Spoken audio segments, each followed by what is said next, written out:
बच्चों आज हम मैकेनिकल प्रॉपर्टी ऑफ सॉलिड का ये एक लास्ट लेक्चर है। इससे पहले हमने 2 लेक्चर डिस्कस किए थे। 2 लेक्चर हमारे अपलोड हैं जो मैंने आप लोगों के लिए यूट्यूब चैनल पे अपलोड किए हैं। ये इस चैप्टर का एक लास्ट लेक्चर आप पढ़ने जा रहे हो और मैंने प्रीवियस जो लेक्चर अपलोड किया था वो मैंने डिस्कस किया था। ये लास्ट टॉपिक थे, यहाँ पर हमने डिस्कस किया था इलास्टिक लिमिट क्या होता है। अब जस्ट इससे अगला इलास्टिक लिमिट पढ़ने के बाद एक और टॉपिक दे रखा है कि हमें इलास्टिक लिमिट के टाइप्स पढ़ने हैं कि भाई कितने टाइप्स की इलास्टिक लिमिट होती है। तो पहला डिस्कस करना है आपको क्या, यंग मॉडुलस ऑफ इलास्टिसिटी बोलते हैं। एक और पढ़ोगे आप, सेकंड होता है वर्क मॉडुलस ऑफ इलास्टिसिटी। तीसरा भी पढ़ेंगे हम जिसका नाम क्या है, शेयर मॉडुलस ऑफ इलास्टिसिटी। तो 1 बाय 1 ये हम सब चीजें क्या करने वाले हैं, डिस्कस करने वाले हैं। तो सबसे पहले हम डिस्कस करते हैं कि भाई इलास्टिक मॉडुलस ऑफ इलास्टिसिटी क्या होता है या यंग मॉडुलस ऑफ इलास्टिसिटी क्या होता है। तो सबसे पहले बच्चों आप इधर देखो, यहाँ पर एक आपके सामने डायग्राम है और मैंने बोला कि इलास्टिक मॉडुलस को मैंने क्लासिफाई कर रखा है 3 टाइप्स में। तो पहले का नाम क्या है, यंग मॉडुलस ऑफ इलास्टिसिटी, जिसको हम किससे लिख सकते हैं, बाई से। एक और है शेयर मॉडुलस ऑफ इलास्टिसिटी को चाहो तो इसको हम जी से रिप्रेजेंट कर सकते हैं। बल्क मॉडुलस ऑफ इलास्टिसिटी है थर्ड, जिसको हम बी से रिप्रेजेंट कर सकते हैं। ये होता क्या है, तो सिंपल एक फॉर्मूला याद रखना कि मॉडुलस ऑफ इलास्टिसिटी का जो फॉर्मूला होता है वो क्या होता है, मॉडुलस ऑफ इलास्टिसिटी को ई से रिप्रेजेंट करते हैं। तो हम बोल सकते हैं कि भाई ये स्ट्रेस अपॉन में क्या करते हैं, स्ट्रेन। अगर हम बोल रहे हैं कि स्ट्रेस अपॉन में स्ट्रेन है तो इस ये क्या होगा आपका मॉडुलस ऑफ इलास्टिसिटी। यहाँ से कुछ चीजें आपको पढ़नी है और सबसे पहले हम डिस्कस करते हैं मॉडुलस ऑफ इलास्टिसिटी को। तो मॉडुलस ऑफ इलास्टिसिटी को डिफाइन करने के लिए सबसे पहले मैंने यहाँ एक्सप्लेनेशन दे रखा है कि ये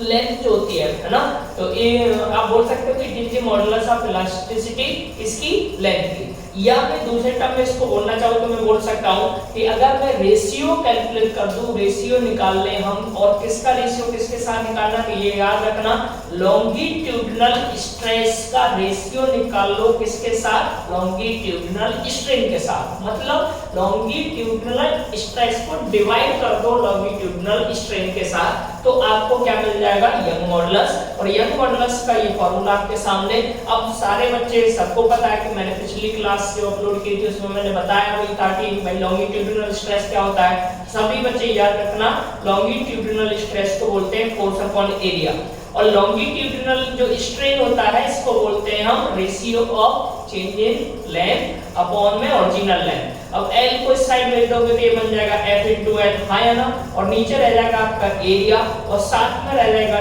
L। तो ये मेरा फॉर्मूला बन जाएगा किसका, यंग मॉडुलस का, यानी Y इक्वल टू हो जाएगा FL अपॉन में क्या, A डॉट DL। कोई दिक्कत है? अगर मुझसे कोई पूछे या पेपर में पूछा जाए भाई ऐसा यूनिट क्या होता है यंग मॉडुलस ऑफ इलास्टिसिटी का, तो आप याद रखना आप हमेशा स्ट्रेस वाला फॉर्मूला अप्लाई कर सकते हो, क्योंकि स्ट्रेन की तो होता ही नहीं ऐसा यूनिट। तो स्ट्रेन यहाँ से हटा दो, बचेगा क्या, स्ट्रेस वही ऐसा यूनिट होगा, मतलब न्यूटन पर मीटर स्क्वायर। डायमेंशनल फॉर्मूला वही होगा जो स्ट्रेस का होता है। तो यहाँ पर मैं बोलूं कि डायमेंशनल फॉर्मूला है क्या यंग मॉडुलस का, तो बोलेंगे हम जो स्ट्रेस का डायमेंशनल फॉर्मूला होता है वही क्या होगा, यंग मॉडुलस का होगा। आगे बढ़ते हैं। ये तो चीज डिस्कस की हमने किसके बारे में, यंग मॉडुलस ऑफ इलास्टिसिटी के बारे में। और अगला टॉपिक है बच्चा कौन सा, बल्क मॉडुलस ऑफ इलास्टिसिटी, जिसको हम बॉब के नाम से भी जानते हैं। तो सभी बच्चे याद रखना कि अगर मैं बोलूं कि ये मॉडुलस ऑफ इलास्टिसिटी है किसका है, ये वॉल्यूम का।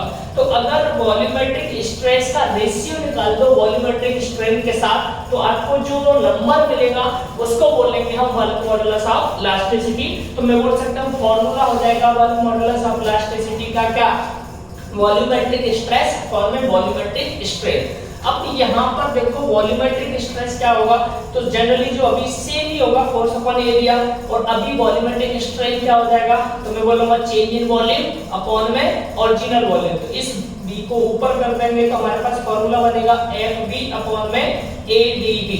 क्लियर है? तो ये बल्क मॉडुलस का फॉर्मूला होगा। यहाँ पर हम ये भी कह सकते हैं कि वॉल्यूम जो हो रहा होगा ऑब्जेक्ट वो फोर्स के कारण क्या कर रहा होगा, चेंज चेंज हो रहा होगा, मतलब हो सकता है चेंज में डिक्रीज करे। ठीक, अब शियर मॉडुलस ऑफ इलास्टिसिटी को डिस्कस करते हैं। लास्ट टॉपिक है ये, है ना। तो it is the modulus of elasticity of shape. Shape का मॉडुलस ऑफ इलास्टिसिटी निकाल दें तो मुझे क्या मिल जाएगा, शियर मॉडुलस मिलेगा इलास्टिसिटी का।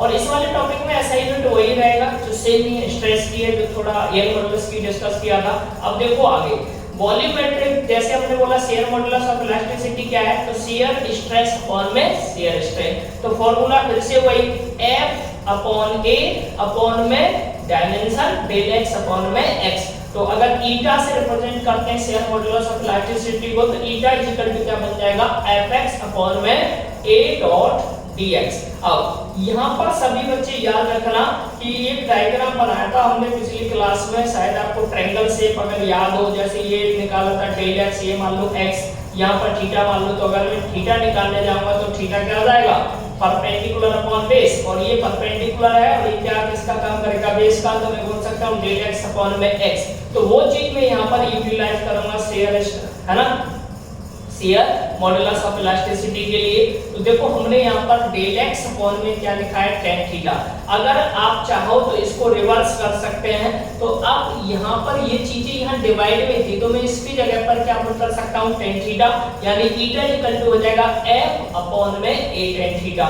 और अगर मुझे यहाँ पर इस वैल्यू को आगे लेके जाना है तो मैं बोल सकता हूँ tan को इधर भेज दो, तो थीटा की वैल्यू मिल जाएगा आपके सामने tan इनवर्स f अपॉन में ईटा इनटू a। कोई दिक्कत है?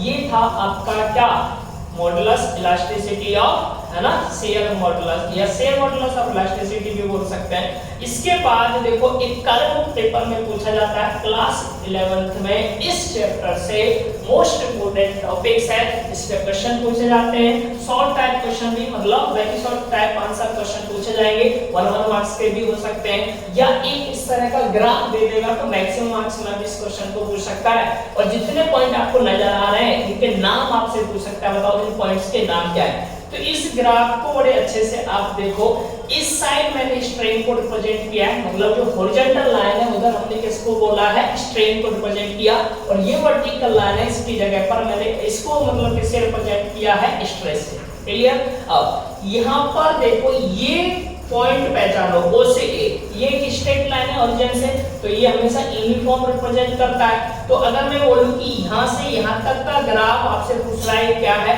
तो आप याद रखना ये हमेशा किसको रिप्रेजेंट करेगा, परफेक्ट इलास्टिक बॉडी को रिप्रेजेंट करेगा, या परफेक्टली इलास्टिक बॉडी, है ना। दूसरा, अगर मैं बोलूं A से B की तरफ बढ़ रहे हैं तो B वाला पॉइंट क्या हो जाएगा, तो B पॉइंट है इलास्टिक लिमिट। क्लियर? यानी बी पॉइंट किसको रिप्रेजेंट करेगा, इलास्टिक लिमिट को। इसका मतलब ये है कि ये बॉडी यहाँ तक अच्छे से क्या होगी, आप अगर इस पर फोर्स अप्लाई करोगे तो डिफॉर्मिंग फोर्स अप्लाई करोगे और फिर उसका रिमूवल करोगे तो ये बॉडी क्या होगी, अपनी ओरिजिनल शेप में साइड में रिगेन कर जाएगी, वापस आ जाएगी। लेकिन अगर मैं इसके बाद भी इसको क्या कर रहा हूँ, आगे की तरफ फोर्स को लगा रहे हैं और इसको हम स्ट्रेच कर रहे हैं, तो हम पहुंचते हैं सी पॉइंट पर। और ये सी पॉइंट मेरा किसको रिप्रेजेंट करता है, प्लास्टिक लिमिट को, या फिर बोलते हैं यील्ड पॉइंट। यानी इस वाले पॉइंट पर हम जब पहुंचते हैं तो आपकी बॉडी हो सकता है वो किसमें चेंज हो जाए, प्लास्टिक में, है ना। मतलब उसके सिम्टम्स आएंगे, और जब मैं इसको रिमूव करूंगा इस फोर्स को, तो हो सकता है वो ओरिजिनल शेप को रिगेन ना करे, थोड़ा बहुत उसमें क्या आ जाए, चेंज आ जाए, एक्सटेंशन हो जाए, उसकी लेंथ बढ़ जाए। तो ये जो सी पॉइंट है इसको बोलते हैं प्लास्टिक लिमिट या फिर यील्ड पॉइंट। लेकिन फिर इसके बाद भी हम क्या कर रहे हैं, उस पर डिफॉर्मिंग फोर्स को एक्ट कर रहे हैं और फोर्स लगा रहे हैं तो क्या हो रहा है, तो लगाते जाएंगे। अब देखेंगे मेरे पास एक और पॉइंट मिल जाता है ना। इस पॉइंट के बाद एक डी पॉइंट है, और डी पर मैं बोलूंगा कि ये बॉडी चेंज हो चुकी होगी किसमें, प्लास्टिक में। किसमें चेंज हो जाएगी, प्लास्टिक में, है ना। अब ये जो बनेगा ये प्लास्टिक में पहुंच चुकी है आपकी बॉडी, लेकिन फिर भी हमने इसके ऊपर क्या अप्लाई किया, फोर्स। तो एक और पॉइंट आ जाएगा, इस पॉइंट को बोलते हैं अल्टीमेट पॉइंट। मतलब अब ये कहेगा ये क्वेश्चन कि भाई ये जो पॉइंट है वो ये रिप्रेजेंट कर रहा है कि अगर आपने इसके ऊपर और फोर्स अप्लाई किया या और वेट के लिए फोर्स अप्लाई किया तो ये बॉडी क्या कर सकती है, ब्रेक हो सकती है, स्प्लिट हो सकती है।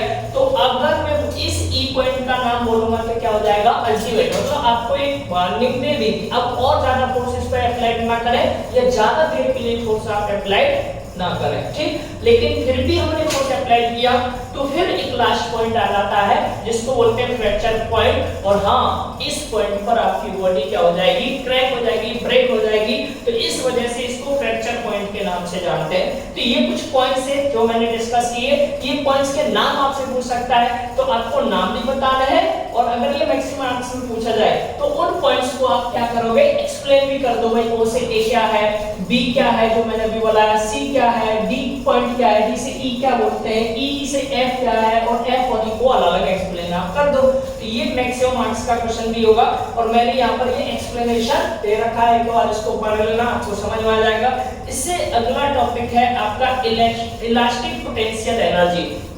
और मैं बोलूंगा डेरिवेशन के लिहाज से चैप्टर से एक अच्छा टॉपिक है। इस पे भी कभी-कभी क्वेश्चन पूछ लेता है, न्यूमेरिकल्स भी आ सकता है, या एक छोटा सा डेरिवेशन आपसे पूछ सकता है। अब इसमें करना क्या है कि अगर अज्यूम कर लो आपके पास कोई ये ऑब्जेक्ट है, मैंने बोला ये मेरे पास एक ऑब्जेक्ट है और इस पर मैं क्या कर रहा हूँ, नीचे वेट हैंग कर दो, है ना। तो अगर ये स्ट्रेचेबल है तो नीचे की तरफ ये क्या होगा, स्ट्रेच होगा। और मैंने इस पर जो फोर्स लगाया है वो फोर्स कितना है, F। लेंथ में चेंज कुछ ना कुछ इसमें क्या होगा, चेंज। तो मैंने फोर्स अभी बोल रहा हूँ मैं F लगा रहा हूँ, लेकिन ओरिजिनल लेंथ कितनी है, L। जैसे ही हमने इसको एक्ट किया, फोर्स लगाया, तो इस लेंथ में कुछ चेंज आ जाता है जिसको मैं dx बोल सकता हूँ या मैं डेल l से रिप्रेजेंट कर सकता हूँ। ओरिजिनल लेंथ पहले क्या थी, L, चेंज कितना आ गया, डेल l। तो मैंने बोला कितना डिस्प्लेसमेंट कर लिया इसने, यानी x या डेल x इक्वल टू क्या हो जाएगा, dl। अब निकालना क्या था, पोटेंशियल एनर्जी। तो सभी बच्चों को मैंने जब भी ये टॉपिक एनर्जी वाले पढ़ाए, चाहे क्लास 11 और 12 में भी ये टॉपिक्स हैं ना पोटेंशियल एनर्जी को लेके। तो पोटेंशियल एनर्जी का कोई भी एनर्जी हो मैं कहूंगा तो आपको हमेशा, चाहे एनर्जी काइनेटिक हो चाहे एनर्जी पोटेंशियल हो, आपको समझना है वर्क डन के बारे में, मतलब निकालना है आपको वर्क डन जब भी बात किसकी आए, एनर्जी की। तो यहाँ पर पोटेंशियल एनर्जी निकालेंगे तो मैं बोलूंगा small work done stretch wire dx amount when it is stretch up to x। अगर मैं इसको स्ट्रेच करता हूँ कुछ डिस्प्लेसमेंट के साथ, तो इसके अंदर small amount of work done क्या हो जाता है, स्टोर। और किसकी फॉर्म में स्टोर होगा, तो आप बोलोगे पोटेंशियल या इलास्टिक पोटेंशियल एनर्जी की फॉर्म में। तो वर्क डन निकाल लेंगे, है ना। स्मॉल वर्क डन है तो क्या होगा, dw। और ये किसके कारण है, स्मॉल डिस्प्लेसमेंट के कारण, मतलब dx के कारण। अब मैं क्या करूंगा, मुझे चाहिए टोटल एनर्जी, तो मैं कहूंगा कि दोनों तरफ आप इंटीग्रेशन कर दो, लेफ्ट हैंड साइड में भी राइट हैंड साइड में भी। अब राइट हैंड साइड में इंटीग्रेशन करेंगे तो f की जगह पर अभी यंग मॉडुलस वाला फार्मूला आपने पढ़ा है, वहां से आप f की वैल्यू निकाल लो। यंग मॉडुलस इक्वल टू आप पढ़ के आए हो क्या, f * l, और पढ़ के आए आप a * डेल l। ये वैल्यू इधर भेज देंगे, ये आपके सामने हो जाएगा y * a * डेल l, और l को आप नीचे कर दो, ये फॉर्मूला मिल जाएगा फोर्स का। तो मैं इस फोर्स की जगह पर पुट कर सकता हूँ y a x अपॉन में l, और मल्टीप्लाई में डिस्प्लेसमेंट है मतलब dx। ये मेरे पास जो वैल्यू मिली है dw की वैल्यू है, इधर इंटीग्रेशन का साइन, dw का इंटीग्रेशन सभी बच्चे याद रखना क्या हो जाता है, w। इधर जो कांस्टेंट चीज है, जैसे यंग मॉडुलस कांस्टेंट है, एरिया कांस्टेंट है, लेंथ कांस्टेंट है, ये सभी मैंने क्या किए बाहर। इंटीग्रेशन करना है मुझे x का, किसके रेस्पेक्ट में करना है, dx। तो इसका फॉर्मूला हम जानते हैं क्या हो जाता है, xn+1 अपॉन n+1, पावर कितनी थी 1, यहाँ 1 डाल दो तो ये बन जाएगा x²/2। तो ये मेरा इंटीग्रेशन हो गया। अब मैं लिमिट पुट कर दूंगा, तो लिमिट पुट करने के बाद मेरे पास जो वर्क डन मिला वो ये मिल गया, क्लियर है। अब हमने क्या किया, मैंने इधर l से मल्टीप्लाई किया है, यहाँ पर l से मल्टीप्लाई और l से क्या कर दिया, डिवाइड। तो अगर मैं यहाँ l से डिवाइड करूंगा तो अलग, जैसे मैंने यहाँ लिखा है बाई a, ये हो गया बाई a, l से क्या किया, मल्टीप्लाई, डेल l का ऊपर क्या है, स्क्वायर, और नीचे मैंने लिखा l का भी l मल्टीप्लाई करोगे तो l इंटू l, तो l² बन जाएगा। तो मैंने क्या किया, डेल l अपॉन l, इसका टोटल स्क्वायर कर लिया, और ये 1/2 को अलग मैंने लिख लिया। इतना कर सकते हैं। अब देखो सारे बच्चे, इसका फॉर्मूला होता है डेल l अपॉन l क्या है, स्ट्रेन, और चेंज इन लेंथ अपॉन में ओरिजिनल लेंथ। तो मैंने इसकी जगह पर डेल l अपॉन l की जगह पर क्या रख दिया, स्ट्रेन, और इसका स्क्वायर है तो इसका भी क्या करोगे, स्ट्रेन का स्क्वायर। अब यहाँ पर समझना, इस स्क्वायर को क्या मैं ऐसे यूज कर सकता हूँ, मतलब स्ट्रेन मल्टीप्लाई में स्ट्रेन। अब देखो सारे बच्चे 1/2 एडिट है। अब यहाँ पर हमने एक फॉर्मूला अप्लाई किया है कि स्ट्रेन को और आप इस वाले यंग मॉडुलस को आपस में मल्टीप्लाई कर लो तो ये स्ट्रेस देगा। कैसे देगा? तो अभी आपने y इक्वल टू पढ़ा है स्ट्रेस अपॉन में स्ट्रेन, तो स्ट्रेन को इधर कर दो तो स्ट्रेस की वैल्यू मिल जाएगी यंग मॉडुलस मल्टीप्लाई में स्ट्रेन, तो y इनटू ये स्ट्रेन इक्वल टू क्या मिला? स्ट्रेस, और ये स्ट्रेन है again area into length volume देता है, तो मेरे पास पोटेंशियल एनर्जी का फॉर्मूला क्या मिल गया? 1/2 स्ट्रेस मल्टीप्लाई में स्ट्रेन इनटू में क्या आ गया? वॉल्यूम, और ये W आप बोलोगे कैसे चेंज हो गया? तो एक लाइन होती है दिस वर्क डन, यानी हमेशा हर एक वर्क डन किसी एक ऑब्जेक्ट में पोटेंशियल एनर्जी की बात कर रहे हैं तो हम बोलेंगे कि वो किसकी फॉर्म में स्टोर हो जाएगा? पोटेंशियल एनर्जी की फॉर्म में। तो मैंने पोटेंशियल एनर्जी को क्या लिख दिया? Q। लेकिन ये तो ठीक है पोटेंशियल एनर्जी है, अगर क्वेश्चन में आपसे बोलता है कि पर यूनिट वॉल्यूम बताइए पोटेंशियल एनर्जी, तो मैं इस वॉल्यूम को इधर भेज दूंगा तो ये डिवाइड में आ जाएगा, तो potential energy per unit volume equal to क्या बन जाएगा? 1/2 स्ट्रेन मल्टीप्लाई में क्या होगा? स्ट्रेन। तो ये एक फॉर्मूला होगा। और इसके बाद एक और टॉपिक हमारा जिसका नाम क्या है? Poisson ratio. तो पॉइजन रेशियो में बच्चा आपको याद क्या रखना है कि पॉइजन रेशियो की डेफिनेशन होती है रेशियो कैलकुलेट करना है या रेशियो निकाल दो। किसका रेशियो निकालना है? लेटरल स्ट्रेन का किसके साथ? लॉन्गिट्यूडिनल स्ट्रेन के साथ। तो मेरे पास लेटरल स्ट्रेन है, तो आप याद रखना किसी भी चीज को अगर मैं इस चीज को स्ट्रेच करूंगा तो इसका अगर जैसे स्ट्रेच करोगे तो लेंथ क्या होगा? इंक्रीज। जब लेंथ इंक्रीज होगा तो इसका रेडियस या डायमीटर क्या हो रहा होगा? डिक्रीज कर रहा होगा, क्योंकि लेंथ बढ़ाओगे तो कुछ ना कुछ क्या होगा? डिक्रीज करेगा। तो मैं बोलूंगा कि अगर जैसे इस डायग्राम में देखो, इस चीज को आप स्ट्रेच करोगे तो ये स्ट्रेच होगा तो लेंथ बढ़ेगा, लेकिन इसका डायमीटर क्या होगा? घटेगा। तो मैं बोल रहा हूं डायमीटर d है तो कितना चेंज आएगा? तो मैं बोल दूंगा dt घट जाएगा, है ना, तो माइनस का हो जाएगा। फोर्स नीचे की तरफ हम इस पे अप्लाई कर रहे हैं, तो मेरा फॉर्मूला होगा माइनस डेल r अपॉन में r, और ये रेडियस को रिप्रेजेंट कर रहा होगा। लॉन्गिट्यूडिनल स्ट्रेन क्या होगा? Del l upon l, l को ऊपर भेज दो तो ये मेरा फाइनल फॉर्मूला होगा। और पॉइजन रेशियो को बच्चा किससे हम रिप्रेजेंट करते हैं? सिग्मा से। तो सिग्मा इक्वल टू क्या मिलेगा? Minus del r upon r multiply में l अपॉन r। तो ये फॉर्मूला आपको यूज करना है ना, माइनस डेल r अपॉन में डेल l मल्टीप्लाई में l अपॉन r, सिग्मा की वैल्यू है। इसके बाद एक और टॉपिक दे रखा है कंप्रेसिबिलिटी। क्या दे रखा है? कंप्रेसिबिलिटी। और कंप्रेसिबिलिटी को आप बोल सकते हो कि हमने अभी कुछ एक मॉडुलस ऑफ इलास्टिसिटी पढ़ा था जिसका नाम क्या था? Work modulus of elasticity. तो मैं बोलूंगा रेसिप्रोकल आप कैलकुलेट कर दो किसका? वर्क मॉडुलस ऑफ इलास्टिसिटी का, तो मुझे क्या मिल जाएगा? कंप्रेसिबिलिटी। और कंप्रेसिबिलिटी का फॉर्मूला का 1/b। यहाँ पर b की जगह पर वैल्यू डाल सकते हैं कि नहीं? बताइए जरा। k इक्वल हो गया रेसिप्रोकल ऑफ वर्क मॉडुलस, और वर्क मॉडुलस का फॉर्मूला हम पढ़ के आए हैं, क्या होता है? एरिया, बताओ, एरिया इक्वल टू, या मैं बोलूंगा फोर्स इनटू वॉल्यूम अपॉन में a इनटू d।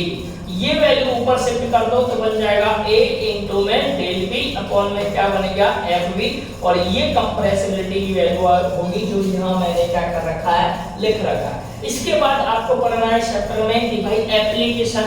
तो एप्लीकेशन बहुत जगह पर इसका यूज किया जाता है, एप्लीकेशन ऑफ, है ना, इलास्टिक बिहेवियर। तो जितनी भी चीजों को हैंग करने के लिए, उठाने के लिए, भारी भारी ऑब्जेक्ट को हैंग करने के लिए ऑब्जेक्ट का यूज करते हैं, या जिस डिवाइस का यूज करते हैं, या जिस ऑटोमोबाइल मशीन का क्या करते हैं? यूज करते हैं, जितने भी मशीनरी सिस्टम है उनमें इनका यूज किया जाता है किसी भी चीज को हैंग करने के लिए। तो उसका एक एप्लीकेशन है क्रेन। क्या है?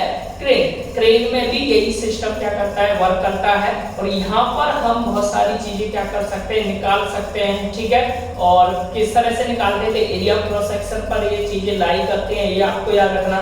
और क्या एप्लीकेशन हो सकते हैं? तो बोलेंगे भाई पिलर्स वगैरह जो होते हैं बिल्डिंग बनाने के लिए, है ना, तो वहां पर जो पिलर्स होते हैं बिल्डिंग में, तो वहां पर भी यही टॉपिक यूज किए जाते हैं, इलास्टिक बिहेवियर। ब्रिज वगैरह जो भी बनाए जाते हैं वहां पर भी यही होते हैं, ठीक है। तो ये था आपका एक चैप्टर जिसका पूरा नाम क्या था?